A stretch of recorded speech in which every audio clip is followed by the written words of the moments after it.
There's anger in Burkina Faso.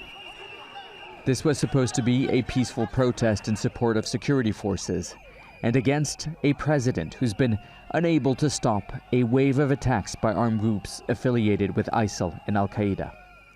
They shout, "We want President Kabore to resign." The government has lost control of border areas in the north and east, forcing millions of people, mostly children and teenagers, to flee the violence. "Free Burkina Faso," they chant. Police fire tear gas in response.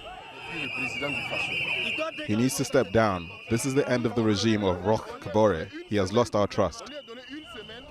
An attack by armed groups on a police outpost in Inata earlier this month killed dozens of people, sparking nationwide outrage after it was revealed the officers had gone 2 weeks on the front line without food rations, forcing them to hunt to survive. Not a single government official was present at their funeral. After being largely silent for weeks, the president finally made a statement on Thursday.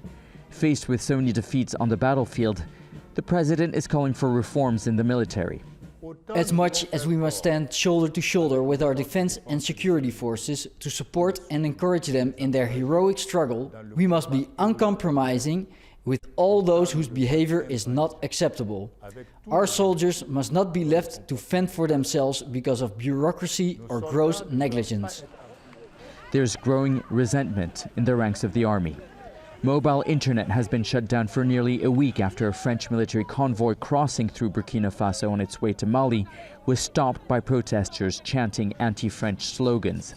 The convoy, now in Niger, is facing protests there too. Both the president of Burkina Faso and Niger have praised the presence of French forces in the region, but the security situation has deteriorated, and there's growing resentment that governments in the region are using security forces to clamp down on protests instead of protecting their countries against armed attacks.